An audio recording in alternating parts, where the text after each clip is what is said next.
We're going to get started. Thank you all for coming out here tonight. My name is Belle, and I'm in the events team here at Bookstore Magic. We are so excited to have Amy and Angel with us tonight to celebrate the launch of Hereafter. But before we get started, I wanted to point out some logistics for how tonight's event is going to go. So if you need the bathroom, it's right here next to the Moleskins. And we'll be doing a hand-raised Q&A toward the end of the discussion. So start thinking of questions to ask and hold on to them. And then after the talk tonight, Amy will be signing and personalizing at the table next to where you checked in. So we'll let you know where to line up for that. And if you're joining us virtually on YouTube Live, we'd love to encourage you to buy a copy of Hereafter online using the link in the live stream description. Okay, so here is what my coworker, they're over there, what they said about Hereafter, and it's so beautiful, so I just wanted to share it. It is always a sign of a good book when you put it down and you think that's it, you're done. But with this one, you're not done because you can't get the experience out of your head. For a book about grief, I left with a lot of questions about art. What does it mean to witness art created by grief? What does art owe us in terms of hope? Does art owe us anything? Is it naive or entitled to have expectations, to have wants? In a world as ravaged as this one, I often felt like the only thing I can do is stand witness, even when I want to do so much more. It is a new experience to read this and feel the author is asking me for nothing else, that I can read this book and that can be enough. So if that doesn't make you want to pick up this book, I don't know what will. Amy Lynn is a writer and educator who lives in Calgary, Canada. Her work has been published in Plowshares, and she's been awarded residencies from Yeddo and Casa Comala. Hereafter is her first book. And as I mentioned earlier, Angel Nafis joins Amy in conversation tonight. Angel is the author of Black Girl Mansion, and she earned her BA at Hunter College and her MFA in poetry at Warren Wilson College. Her work has appeared in the Breakbeat Poets Anthology, The Rumpus, Poetry Magazine, BuzzFeed Reader, and elsewhere. And she facilitates writing workshops and reads poems globally. She lives in Brooklyn.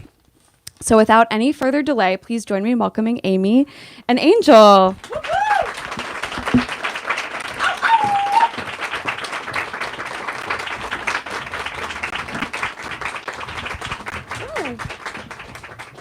Hi, how you doing? Oh, Shira, can you come get my phone? Yeah. Thank you. Sorry. It would be very bad if it rang and I was holding it. Right. I'm gonna read and Amy's gonna read. Amy has asked me to read. This isn't me like stealing a feature. This is a request. We met in grad school. It feels like a million years, like 12, apocalypses ago. Sincerely. Truly. And every time we hang out, we look different. Yeah, we look saggier. Yeah, the grief is just weighing me down. Mm-hmm. I'm really moved to be here and to see your faces, and to be sitting next to Amy and to be holding her book, which if we can just start off by clapping for the book. Oh. That feels correct. Really good. Grad school is famous for helping you make one book and then hopefully you publish that book. And I hoped and I thought that I would be at your reading one day. This isn't the book that you wrote in grad school. Mm-hmm. This is not the book you wrote in grad school. You've written more books since then. Before you read and do your thing, I just wanted to say a few things that are coming up for me and came up for me while I was kind of getting my questions together. Assumably, you all are here for the book and to read the book, and this is lovely. And she is here to read the book, and she will talk about it. But I'm her friend, so I'm also here for Amy. I'm here because she's wonderful and very easy to love, and incredibly honest, incredibly generous with her attention. And there is a discerning warmth to her presence. And it would have been an honor to help her celebrate and bring any book into the world, but in particular, this book, Hereafter. I feel, I made a little post on my Instagram today that was like, everybody come to this thing. And I called it a diamond of a book. And I mean that it's the thing that Yeah, she took something and with pressure and time and rigor made something that I think is timeless. I'm incredibly excited for her to read from it, and really excited to just share and ask her questions, and welcome you guys to ask her questions too. And I think, as with the cases, is when anybody sort of makes available a part of themselves, a part of their lives that is incredibly private, precious, dangerous, that there's a weird sort of expectation, I think, publicly for, that we're like owed that or something. We're not owed that. We're not owed that. And she offered it. And I hope you write 1,000 fucking books, but if you never wrote anything again, I hope you know the weight and the power of what you have given us with this book. So if you could just give Amy one more round of applause before we start. I'm going to read just a few poems. I'm going to read, this one is, it's just about like everything is bad, and except Friends. Truly, it was like just coming out of pandemic. We had you were one of the people that if I talked to anybody, we texted a bit in pandemic. My father had passed away in 2019. So I feel like I got the last, like, good grief. It was 2020, and then everybody's shit was co-opted by the, like, global fuckery of it all. And she helped me through that. She was, like, one of my, I don't know, like, death shepherds. And this is before this book was written. You were such a presence. I think that togetherness helps us. It's like the thing. It's the only thing. I don't believe in a lot right now, but this is a poem with that. When we gather, you just sat down, but tonight's already legendary. A wick we fire with our blooming proximity. When we gather, it's not just good, it's gall. Your shoulder press my shoulder in a corner of the bar, ponytail of a candle licking the shadows alive. Revive me. Lean in deeper and tell me something not easy, top secret, lawless, so precious it almost chases the words away. I have made the bed of my listening. Tailored my stillness seam to seam. 2020, 2016, 2022, goddamn. All the guns work perfect and the medicine costs too much. World always beautiful, but never fair. So I cancel my aloneness for a ferocious togetherness, amplified by the minutes diving into the dirt. You know, these pockets we fashion, despite I'm already tight with the train that will take you home. But thank God for your home. Has it been a week, 6 months, 3 years? Astaghfirullah, it is what it is. I'm dead at how long your hair. The newest tattoo. The black jacket you found for $20, a steal. And we know about stealing. How many calendars did we trap to tend to this opus already half behind us? Tell me, tell me, tell me anything. I'll keep it on the top shelf of my regard. I'll wait an hour plus, quiet at this table until you get here and the night sprouts a wing. Or you arrive first because I left my house late, duh. And went back twice, duh. Once for chapstick and once for my wallet. And since shame can't find me, I stop again at the bodega to buy you a bushel of eucalyptus and white roses wrapped in brown paper. And you are seated when I arrive and shake the snow off and slow wine because we caught eyes now and it's on. Ambulances scream past the window and rent is a word we banish while we fight over the check.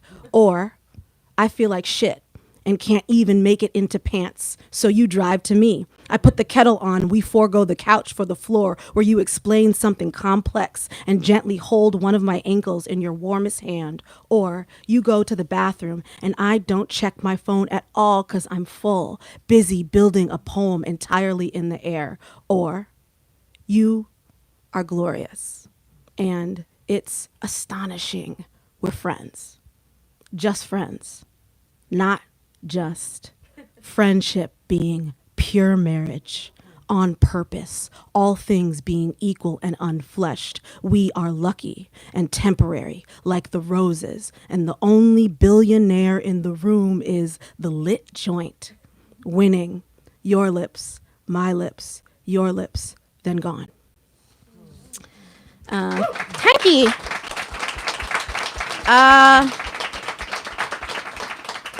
Okay, so I wrote this. Me and Hugh. You don't know Hugh, but I'm gonna tell you who Hugh is.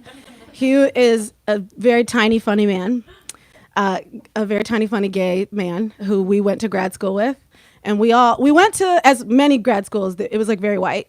I don't know if there's a not very white grad thing happening, but we went to one of them, and we all just like found each other and like clung to each other throughout the program.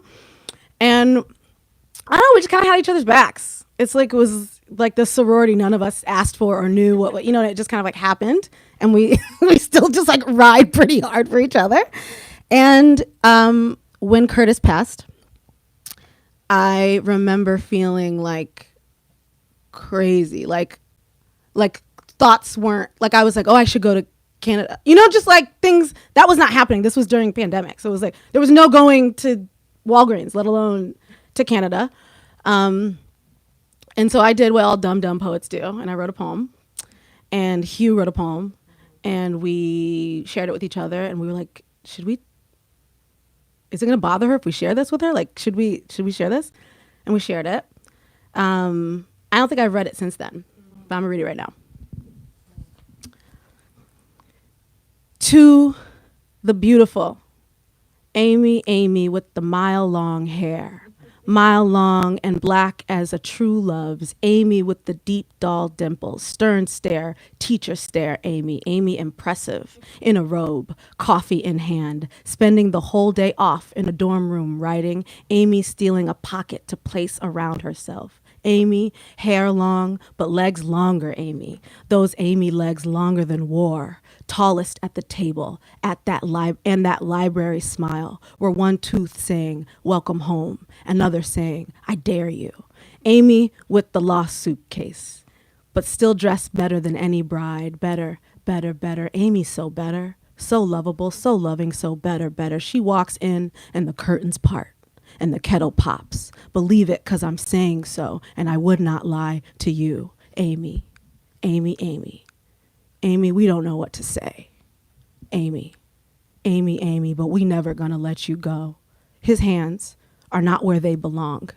Each thumb plugging one deep dimple on your unduplicatable face. His mouth wrapping the cotton of your name around you and pinning you here to the beautiful and flippant earth.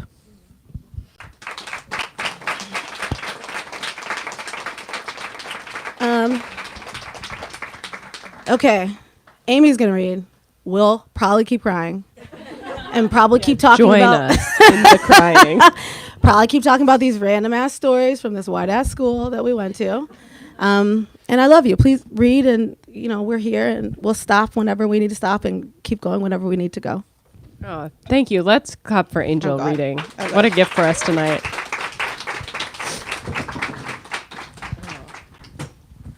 Well, I'm so excited to be here. This is such a dream to be reading in this bookstore that I love, and also to be with all of you, many of whom I know and all of you whom I love. Part of what I've been doing on this tour is asking my conversation partners pages that they wanted to hear out loud and that they wanted to hear me read. And then I form, usually like 2 minutes before, a reading around them. And so that's what I've done tonight. So some of these pages are for Angel, who's picked them.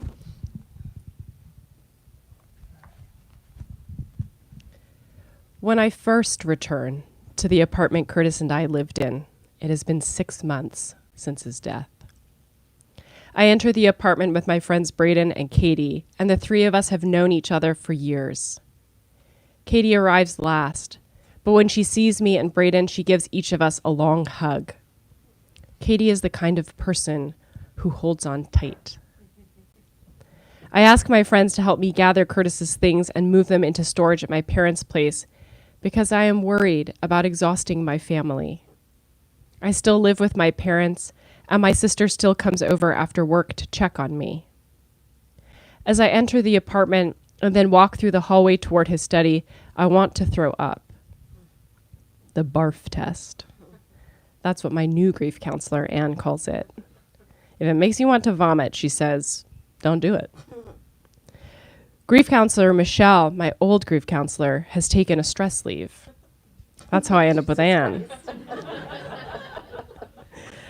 I hope Michelle will be all right, but I don't want her to return to work. I like Anne so much better than Michelle.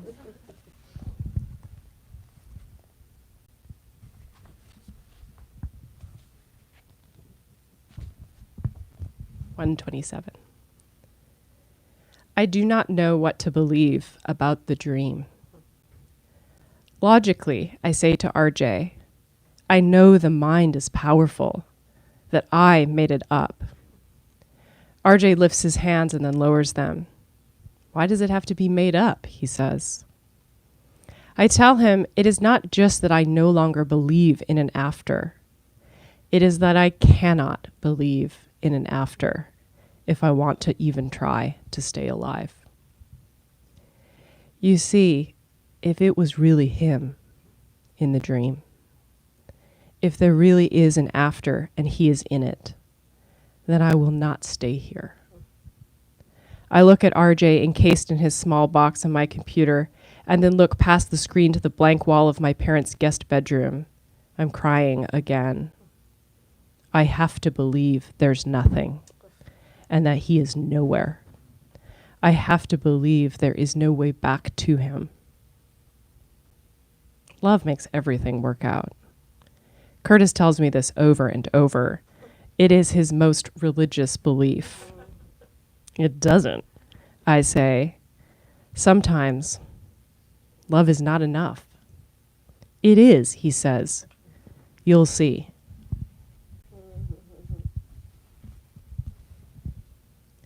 We will see him again. Christopher says this to me.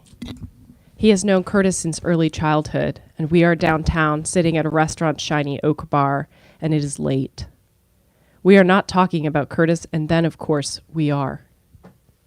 I can't believe that. I have to, he says. Curtis didn't believe in heaven, I say.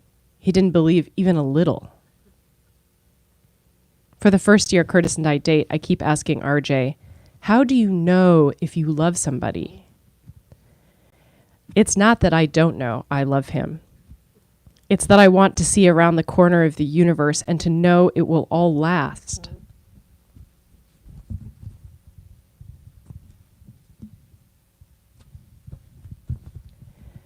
The night Christopher and I are out together, our pint glasses leave cloudy rings on the gleaming surface of the bar. I ask him why he believes he will see Curtis again. Are you religious? Do you think there is an afterlife? He tells me he doesn't believe in any of that. And I stare at him. We're both crying. Then how can you think you will see him again? He shakes his head. I will, he says. No, I say. He's nowhere. He's gone. I will, he says again. Since Curtis died, Christopher and I have cried together in no fewer than 3 bars. I wonder if he cries when he is alone. I know Christopher is afraid of fully facing the reality of Curtis's death. I know he needs something between him and the agony of absence. Because I understand this, I do not say, what we were told about grief before we were in it is wrong.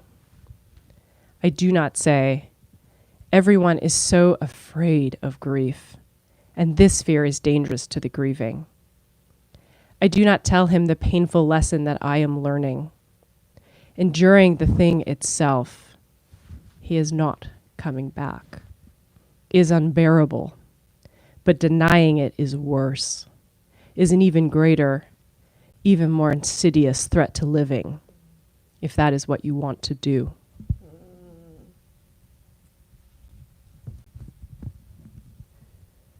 On Sundays, Curtis and I play board games with my family. There is one involving a cave. The longer a player stays in the cave, the greater the risk of being eliminated by gas leak or snake bite. Yet the longer a player stays in the cave, the greater the chance of discovering a pile of gold that guarantees a win. Curtis lasts longer than any of us. He just will not leave the cave. He dies over and over in glorious deaths, but he will not stop. Every time the dealer asks if he wants to stay, he says yes. Yes. This time will be my time. I do not know what any of us deserve, but I know he wanted more. Thank you. Oh my God. Everybody clap for Amy! Jeez.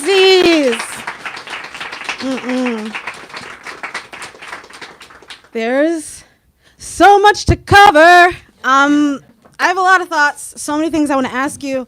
And of course, because you're a perfectionist and type A and a 1 Enneagram and whatever astrology sign you are, we had a meeting already where we talked through some of the possible things that we would discuss, lest we just talk about like outfits or whatever her and I usually talk about. Outfits and death. Those are the things that her and I, that's what we talk about. And one of the first things that I asked as a writer and a fan and someone who spent a considerable amount of time with the book is, and then who is in a relationship with someone who read early drafts of the book. I got, so in my poem I mentioned, I don't know if anybody caught this detail, but it's like she's in a robe and she has a coffee and she's in a dorm room on her day off. This is like an actual thing. So at Warren Wilson, which by the way, it was white, but it was a great program. You should go. You should go. So it's like a low residency program. And we go for 12 days, 10 days, something like this. I think it's 10. It feels long. It feels like a month. It's really long. And there, all the stuff that you do, the readings and lectures and workshop and, bookshop and all these things, you get one day off, like one kind of like afternoon day off. And of course we would all just like go into Asheville and like drink and vintage shop. Like that's what we would, but not her. She would stay in her dorm room and use that as her writing day, which is like, this is like Amy to a T. I think that you did this partially. I think you expressed that you did this because in your life, when you're not here in front of us talking about your beautiful book, you're a teacher of elementary age kids. And this was like you stealing time. Yeah. Stealing the time to be able to write, turning a residency that is school to a writing residency in this like small kind of micro way that you could. And this makes me wonder about this process, what the book was like. And of course the book reveals the practice, the devotional practice of writing these letters every single day, or writing these sort of vignettes, these excerpts every day to the Substack that you originally had it with. But I'm curious, obviously there's the devotional aspect. There's the routinization of it, like the routine of it. And then there's all of your natural inclinations towards routine. But I'm curious, like how you wrote the book. On a list of things that like made the book possible to be able to write, practically speaking. And you could take this the woo-woo way too, but I really mean like quite literally, like how is it possible to do this? How did you do this? What were the things necessary? Yeah, it's such a good question. I mean, it's so funny that you remember that day off at Warren Wilson. My God. You were famous for it. I know. Everybody was like, where's the girl with great outfits? So she's in her own unintentionally writing. famous for this super kind of like bummer thing. You want to be like known to be like really cool at parties. You know what I'm saying? They're like, oh, the girl that stays in her room and types into her computer about her feelings. That's that one. Which is so funny because a friend of mine here is tonight. We were at a writing residency last summer? 2 summers ago. And this was also who I was. I was the person that didn't go out. I never went to the dinners. I just stayed in my weird room and worked. So that hasn't changed at all. But the thing that's the same about that, which is essential for the creation of this book, but also I think just to me writing, was always that I need uninterrupted time. Sure. Blocks of time, truthfully, to think about it and to stare out the window. And I always write in sweatpants. I actually tried. Check. We all have those. Yeah. Totally. I tried to get Aritzia, which is a clothing company in Canada, to partner with me when I launched this book because I wrote in Aritzia sweatpants. And I was like, guys, make a sweatsuit for me. And they were like, sorry, who are you? So I always wear in sweatpants. I can't feel constrained really in any way. Sure.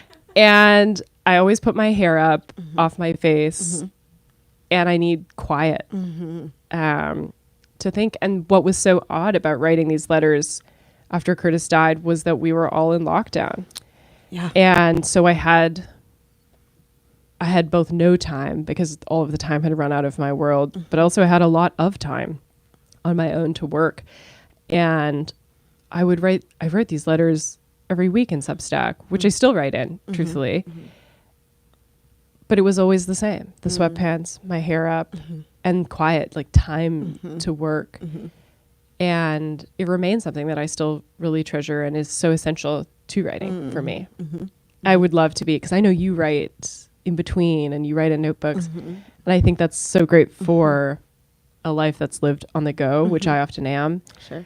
But I have yet to, I've yet to figure that out. And maybe I just won't. Well, you write, I guess we could think about it like running.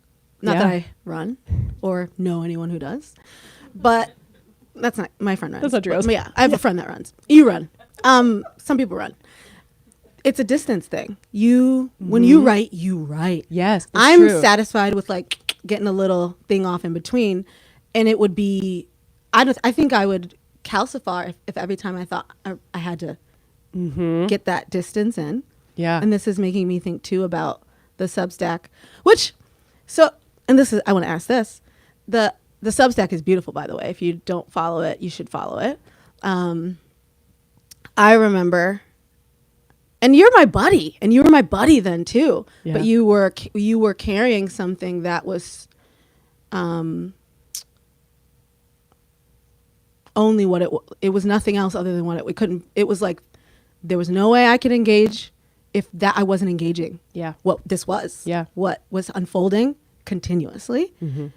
And because you had done that for me, I knew I had, what's it called this year? It's called Desire Path, that thing. That when someone's walking through a forest, if you walk through and step somewhere, then the next person can see a place to step. That's like the Desire Path. This is what you did for me. You walked towards me when everyone was so freaked out to talk to me. Not because my dad had died. People's fathers die, and this was sad, but it was my tragedy, but it wasn't tragic. But because he was my dude, people knew that I was fucked up, and the amount of the damage, that was what made them.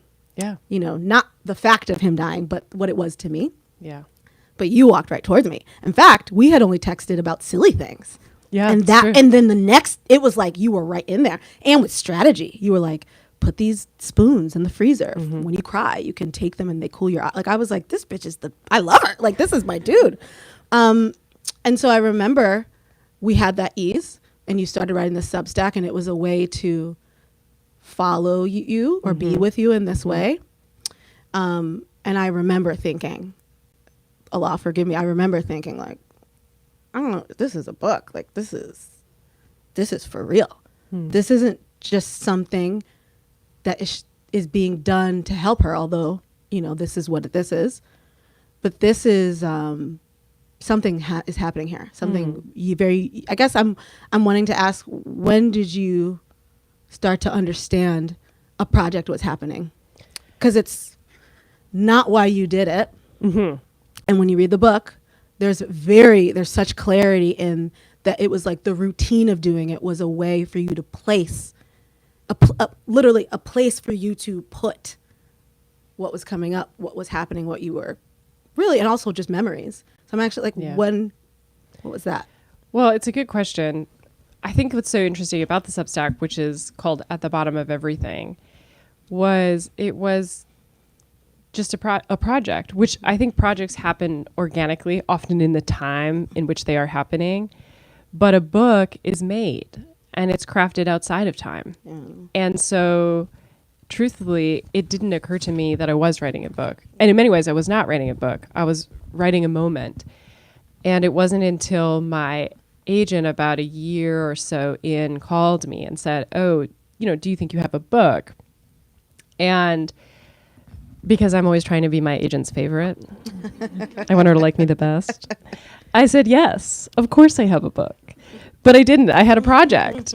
And I was so panicked because I had promised my agent this book that I started going into the letters and I put them into a Word document and I kind of tallied them all up. And I had, like 110,000 words. And I thought, oh my God, relief. That's a book length. Sure. But then I started reading the letters and I realized what I had was 110,000 words. I did not have a book. And it wasn't until I started taking things away and I made these text boxes and I would go page by page, which took a very long time, taking everything away from the page until I kept something that felt like it was part of the essential sort of bright bone of grief. And that I would keep. And I would eliminate and save until I had these very small segments that are now the chapters of the book. And about 4 months into that process of elimination and of seeing what the actual core of my experience was, I was able to call my agent and say, okay, I do think I have a book. Okay. And she was like, is this new news? I think I know that already. But that was when the book revealed itself to me. It was when I started removing what had happened in time and started thinking about what was essential to the experience. And when you say what had happened in time, can you just define that a little? Yeah, what happened in the moment of grief. Mm-hmm. And I think the book captures a moment of grief, but it wasn't written in the moment. It was made about that moment. And that's the line to me between the project and the book is the project was making itself in the moment, but the book was about the moment. And I had to So you're talking about think process versus how it turned out. Yeah. Because you wrote it in the moment. Yeah, but the practice of writing it, you're saying, is different than the process of editing it and of making it. Sure. Yeah, and I think that often gets kind of lost as we think sometimes that the project is the making, that the physical work of writing it is the making of it, but there's so much more beyond that. Yes, you need to get the words down, but then there becomes a weaving and a kind of thought work and tending to the work. Sure. And particularly with this, thinking about the meaning that's created between the different pieces, that kind of work is the work of memory, is the work of remembering, of remaking. Sure. And I don't think that happens when you're just getting things on the page. And that to me was the dividing line. And once I crossed over into that kind of thought work, then I knew that I was writing a book. Sure. Yeah. So in the book, there's a moment, this is on 98. You say, writing about my grief is so agonizing, so exhausting. I always think I will need to stop, yet I do not. It is the only thing I feel able to do since he died. The only way I am able to say what it is like for me. The only place I can meet my grief without being utterly consumed by it. So first of all, you're a really good writer. Okay? It's I'll just keep saying that. It's the reroute, the North Star is that you're a very good writer.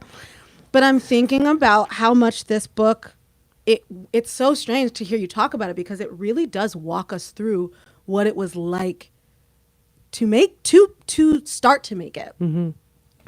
And in this way, so in poetry, we have this term called ars poetica, which is a kind of poem. So the way an ode or an elegy is a kind of poem, ars poetica is a structure. Yeah. And it's essentially a poem that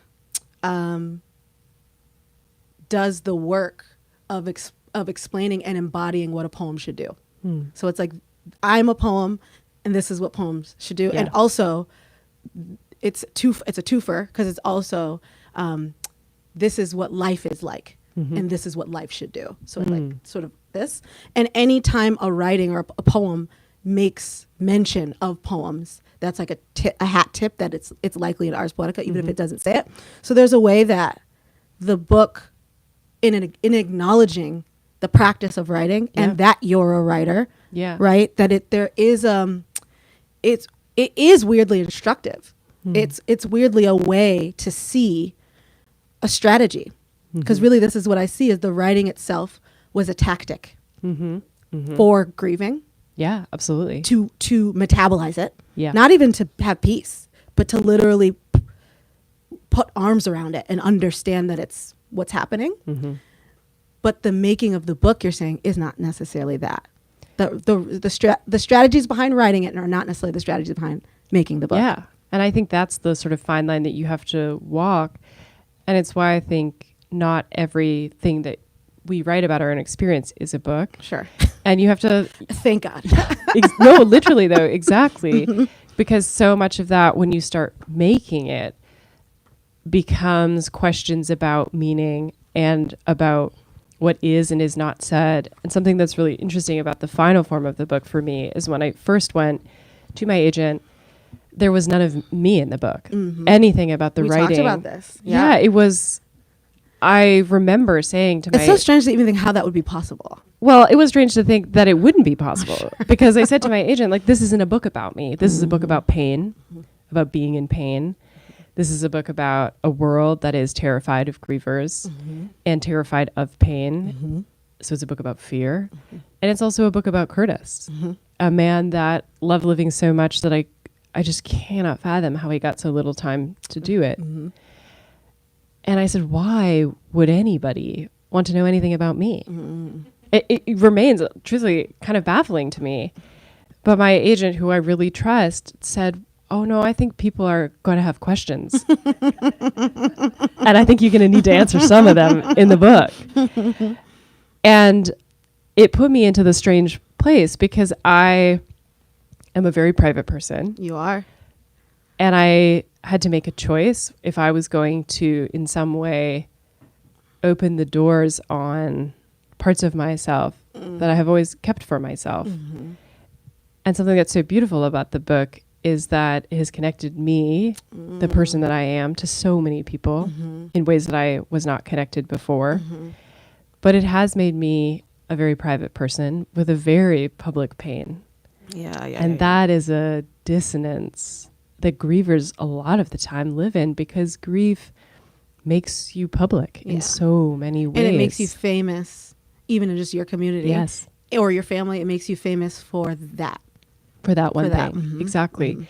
And so I'm so grateful for it, but it's also such a journey to have people meet you and feel that they know everything they need to know about you when really they know your pain. But it gives people a kind of permission in a lot of ways to connect with you, which is beautiful, but is sometimes overwhelming. Sure. And I think the more I have grown or tended to grief and in some ways been able to maybe get through a day without, crying over a stranger in a grocery store, because I find grocery stores very difficult. I truthfully avoid them. And so I've cried in a lot of grocery stores. The more I've been able to not do that, it's been very interesting, because the less I've led with a grief, the more people have come searching for it. Wow. And that's been a whole new experience for me. I've had several people, parents of students that I've taught, seek me out in odd ways. Some might even say inappropriate, borderline illegal. To say, and I might be some.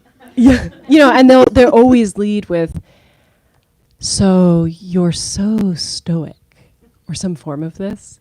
And I always know the next line is, and then I Googled you. And so that's been a journey with the book too, because it lays bare so much of my pain. And I think there is something really lovely about connecting with people, but I also speak to a lot of grievers and want to tell them, as I often will tell myself, that it doesn't permit people necessarily to access the entirety of who you are. Sure.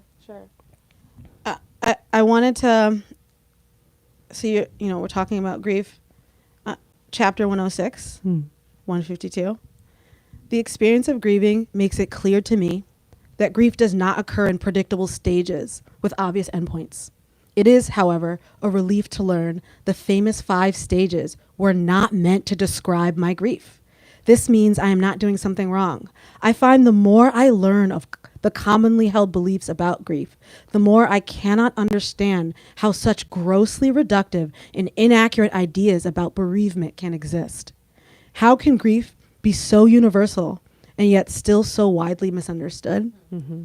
This is the fire part to me. I mean, there's a lot of just things I can't get over about this book. The structure, right? You call them chapters. I think of them as vignettes because the blogs were written in long form, but these are they're memories that go out of time temporally, right? Yes. They're not linear. They kind of go, and they're in present tense. Yeah. It's not I did. It's I am da da da. It is da da da. It is 2017. It is raining. So it's keeping us in present tense, even as it's flipping through time. Mm-hmm. And this is, to me, an embodiment of grief. Yeah, grief is present tense. Present tense, timelessness, out of timeness. You say that a lot in the book, and you've been saying this.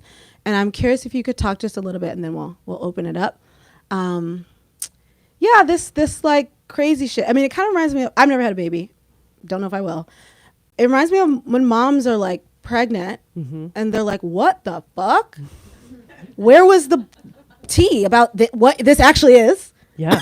What do you mean? Like, this part of my hair will just fall out and my toes itch? Or like, what is this shit? And why did we all get here through birth? And there's no discuss, like, shouldn't there just be a class where we just talk about what the fuck? And so similarly, death, this other door, right? Yeah. And not just death, the door we pass through, but death, the door we watch who we love pass through. And this, everyone's so afraid of grief. What would you say, to what extent or to what end, or do you at all, when you think about the utility of this book? And it is a love letter, to Curtis. And I met him briefly, but only loved him from the book. Like would ride for him, like love him from the book. So it's the memorializing of him. But in terms of the utility of it and this misinterpretation of what grief is like, or how to be an ally to someone who is grieving, what are your hopes for that, or how did that sort of play a role in the suturing of the book? I think for me, when Curtis died, it was important to me that the book reflect the ways in which time breaks when the people that we love die. And not just the narrative of our lives shatter. I am someone whose narrative does not make any sense because I met somebody and I got married, but I don't have a husband, and I'm not a wife. And so the narrative line of my life is broken. And I wanted people to feel, as I think grievers do, that when someone dies, what is no longer wife or partnership or marriage, that actually is more real to you than what is, which is death and loss. And that's why the book is in present tense, because grief is present tense, because there is no difference. And we know this biologically to the brain. There is no difference between what was in grief and what is now in loss. The brain cannot reconcile these two realities. It's trying desperately to do that, but it actually physiologically can't reconcile that. And that's why the book moves back and forth in time, because that seesicking of emotion and feeling is what's happening to the griever. And so I wrote that book in that way so that people could experience that. Because when Curtis died, there are so many maps for grief. There's so many books that you will open, beautiful books, well-written books, that offer you guideposts along the way, if you will. But I didn't want any maps. I wanted mirrors. I wanted to understand that the kind of pain that I was in was in fact a pain that other people were holding. And I really wanted to know if they could. Wow. And I wanted a language for that. And I wanted somebody to reflect, as a mirror does, back to me that grief is love's final form, and that the work that love will ask of all of us, because we will all grieve somebody that we love, is an awful and beautiful burden. And I don't ever lie about that to people when they're grieving, that I find it deeply, deeply heavy to bear the universe of a person. But I find it beautiful work. And I find it awful work. And we know that the root of the word awful is awe, and that we stand in awe.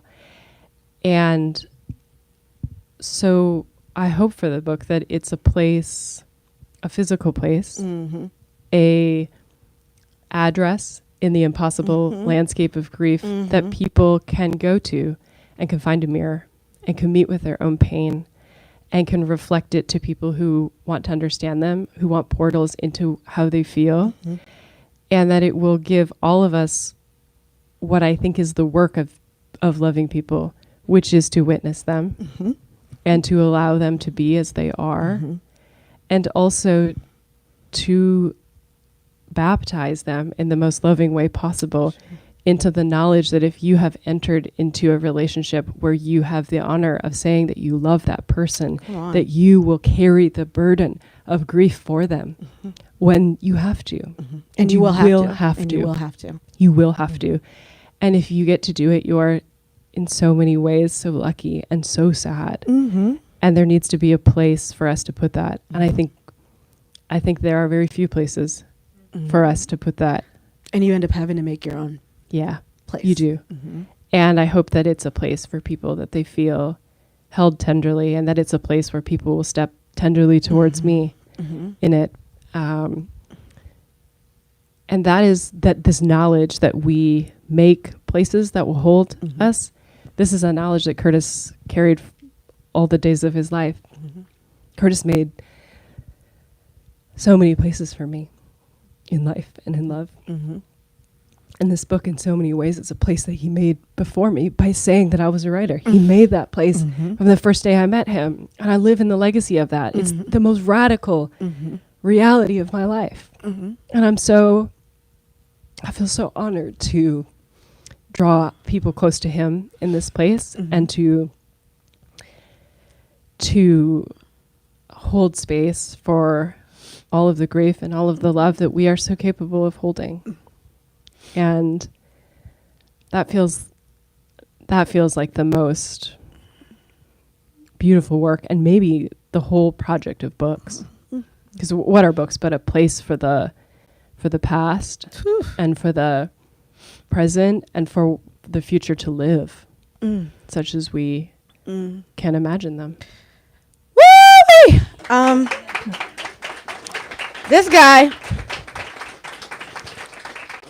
Lol. We have time for 2 questions, and then I'm going to go break my Ramadan fast and cry with this fucking person. Please, anybody, anyone, this is your time to engage. Yes, and please say your name. I'm Naomi. Hi, Naomi. Sorry, I'm crying. Good. Please, are you kidding So me? are we. Listen, please Welcome. join us. Welcome. Thank you guys so much for sharing. This has been so beautiful and so healing. I came across this quote a few weeks ago that said, "Memory is not a historian, memory is a poet." And it was literally on Twitter, and it was attributed to nobody. And it was in reference of like, do not go back to your situationship. Like it's not, it's not true. It's a memory. And then I got your book. Your book was my book of the month. Oh, thank you. I read it in a day because I was just, I couldn't stop. And I thought of that quote, and I thought about, truth and feeling, and how when I've been so deep in my hurt and deep in my grief that I've wanted so much to push away my feeling and just cling to what was so like factually accurate. because I knew what I was like doing was so out of control that I was like, where the fuck can I center myself? Yeah. Sure. And you don't have to answer this if it feels too personal, but I just wanted to know if, you know, when you had to start editing the book and like thinking about what you were going to share with everybody, how much you wanted to cling to what was true and what you could pin down, and like how much you felt comfortable sharing of like what you felt. So I have to repeat the question. Oh, okay. So a lot of beautiful things were said over here to the left, but to paraphrase, it opened with a quote that this lovely person saw on Twitter, attributed to no one, which is the case of Twitter. Something, the most beautiful thing you ever heard, and no one knows who said it. Memory is a poet. Memory is not a historian, it's a poet. And tying this to thinking about while Amy was writing and editing the book, how did she know, or how did she manage, editing towards what's true, because it's so personal, what's true and to pin down that truth versus what's just like personal to kind of be kept. Yeah, is like that? how much of it was like, I want to categorize like exactly what this was, Uh-huh. and how much of it is just how it felt.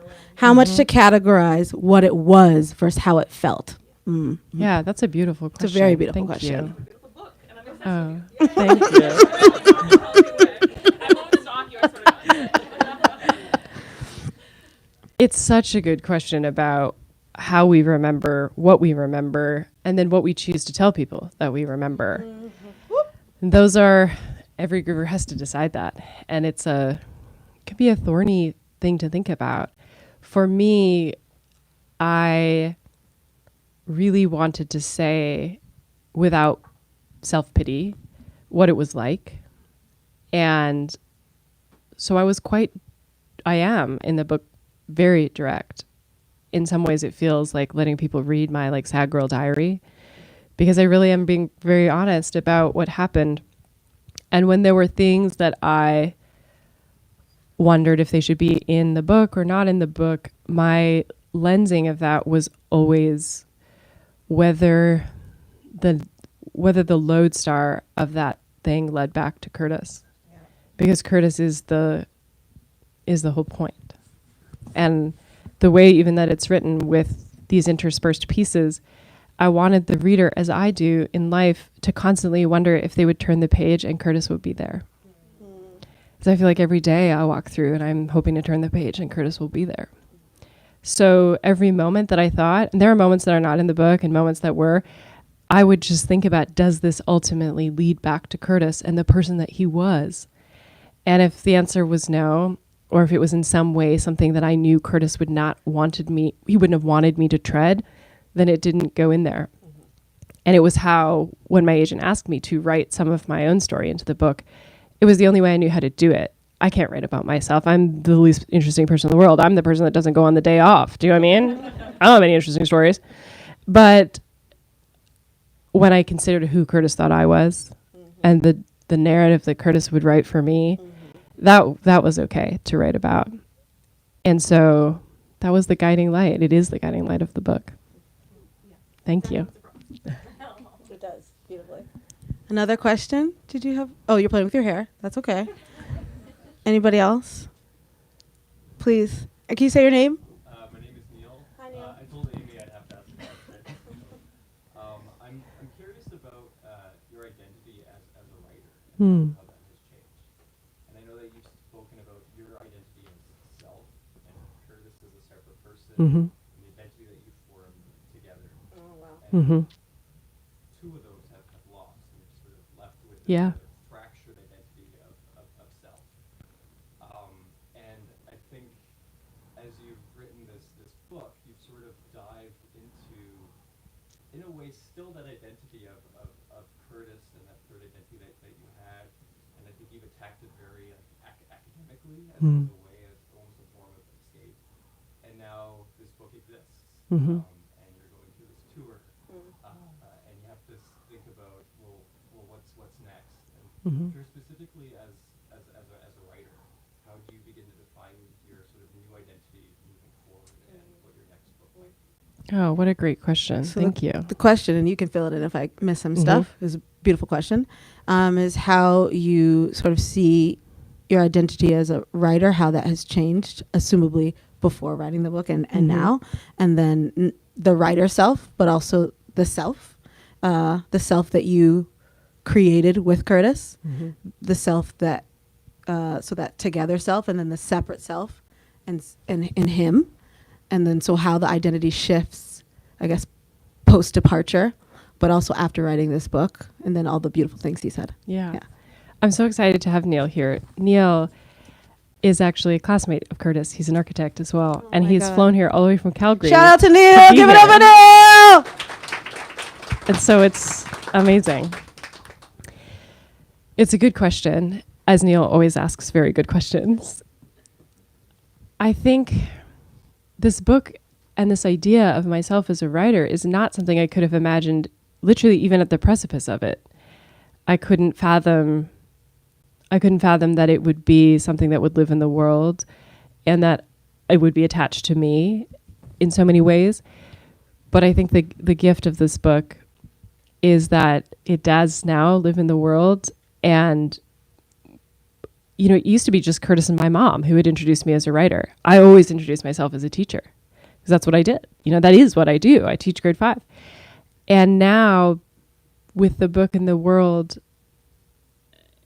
in so many ways, I also introduce myself as a writer now because I have this book, which is really a book that Curtis gave me.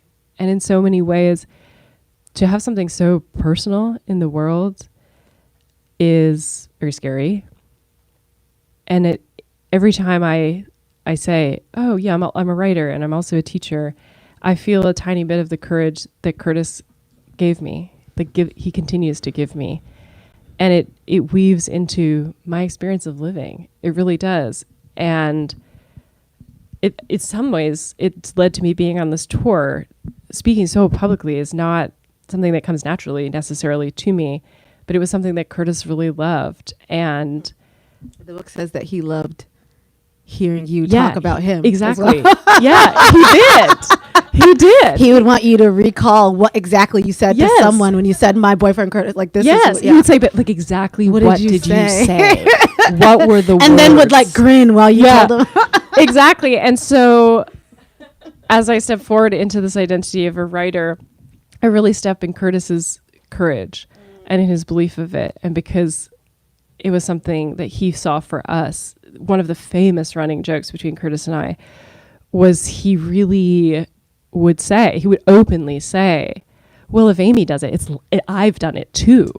And any sort of success that I would have in the most joyous and beautiful way, Curtis would say, well, that's our success. I'm a writer too. And so I think what's been so beautiful about this is I feel the pieces of who Curtis believed that I was weaving into the pieces of the person that I am now.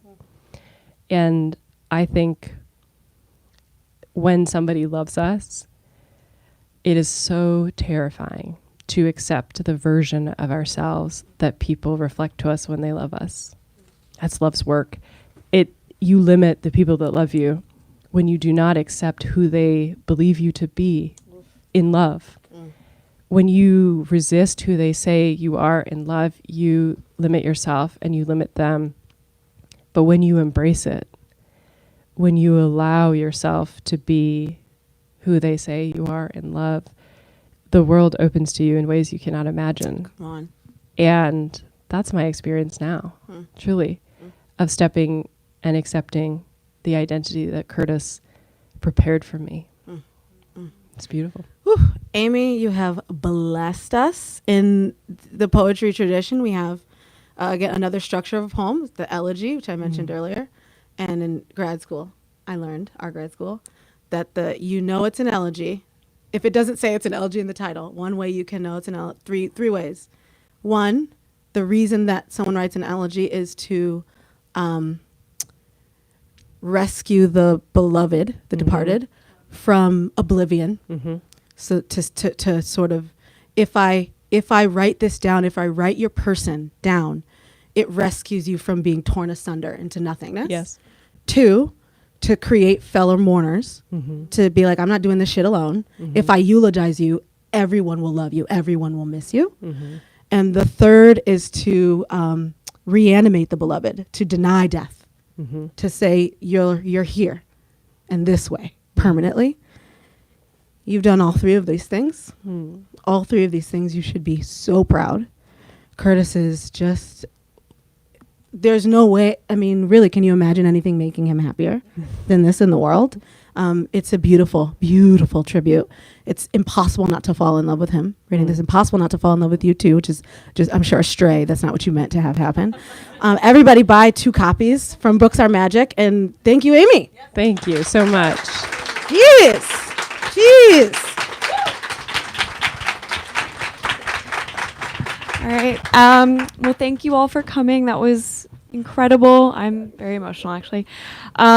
Thank you to everyone who asked questions. Thank you to Amy. Thank you to Angel.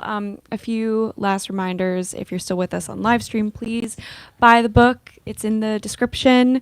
And Amy will be signing and personalizing at the alcove right there where my coworkers are about to point. So please line up in this middle aisle for that. And please take your personal belongings so we can start to break down the space. Thank you so much. Thank you.